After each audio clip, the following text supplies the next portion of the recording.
यह अंतरयात्रा का सूत्र कहता है, अंतरयात्रा व्यक्ति को असीमित संभावनाओं के जगत के प्रति खोलती है और सफलता के साथ सुफलता को भी प्रत्येक आयाम में प्रकट करती है। जीवन में अनंत संभावनाएं, व्यक्ति उनके प्रति जागरूक नहीं होता और सीमित संभावनाओं में वो इतना कैद हो जाता है कि जीवन की जो विविधता है उससे वंचित हो जाता है। जब भी कोई इनर जर्नी में जाता है, अंतर यात्रा में जाता है, तो वो अनंत संभावनाओं के क्षेत्र की तरफ खुलता है। जो फील्ड ऑफ इन्फिनिट पॉसिबिलिटीज़ है उसकी तरफ वो खुलता है। और ये बहुत महत्वपूर्ण चीज़ है। फील्ड ऑफ इन्फिनिट पॉसिबिलिटीज़ या अनंत संभावनाओं का जो क्षेत्र है वही हमारा सोर्स है, वही अनमैनिफेस्टेड कॉन्शियसनेस है, जहाँ से निकलकर सब कुछ मैनिफेस्ट होता है, सब कुछ प्रकट होता है।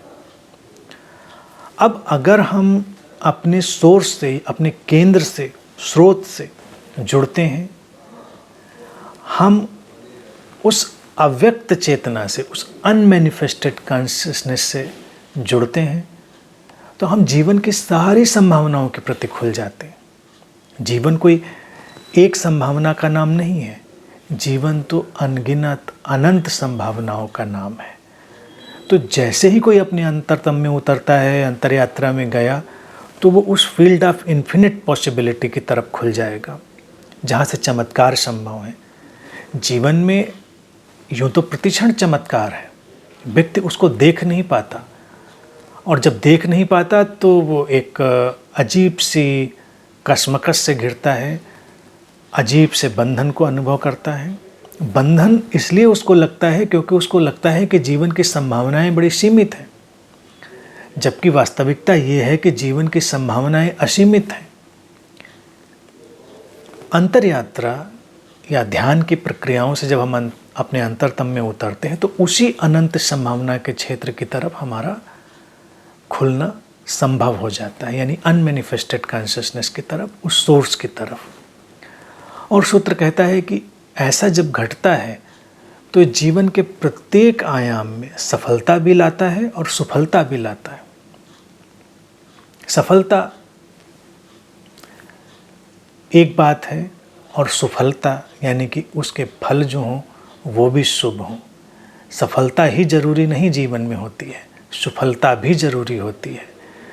तुम जिस चीज़ को मानते हो कि तुम्हें इसमें सफल होना चाहिए, तुम उसमें सफल हो सकते हो, लेकिन वो तुम्हारे जीवन में शुभ परिणाम भी लाने वाली होनी चाहिए। हम अपने बच्चों को भी जब ट्रेनिंग देते हैं तो उनको सफलता की ओर बहुत धक्का देते हैं। उनको ज़्यादा नंबर लाना चाहिए, उनको किसी चीज़ में पहला होना चाहिए, प्रथम होना चाहिए, किसी भी प्रतियोगिता में उनको आगे होना चाहिए। तो ये बात हुई सफलता की, लेकिन जब हम उसमें सफलता भी जोड़ते हैं कि उनके जीवन में उसके शुभ परिणाम होने चाहिए, तो बात बदल जाती है। साधक केवल सफलता पर ही फोकस्ड नहीं होता, वो सफलता पर भी फोकस्ड होता है। यानी कि अगर असफलता भी शुभ परिणाम लाती है तो वो चुनने योग्य है। सफलता से भी अगर अशुभ परिणाम आते हैं तो वो त्यागने जैसी है। ये ज़रूरी नहीं कि जो तुम सोचते हो जीवन में होना चाहिए वो उसी ढंग से हो जैसा तुम सोचते हो, क्योंकि कई बार तुम्हारे ढंग से सोचा हुआ हो भी जाए तो तुम्हारे जीवन में अशुभ परिणाम घट सकते हैं। तो हम इसको अस्तित्व की धाराओं में छोड़ते हैं और हम अपने अंदर यही बात समझ के साथ उत्पन्न करते हैं कि जो हो शुभ परिणाम लाने वाला हो, सफलता लाने वाला हो।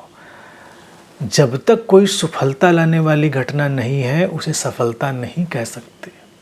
अंतर यात्रा इन दोनों का बहुत ही फाइन बैलेंस, बहुत ही सम्यक संतुलन लाती है, सफलता और सफलता का। एक साधक का जीवन इन्हीं से भरा हुआ होता है।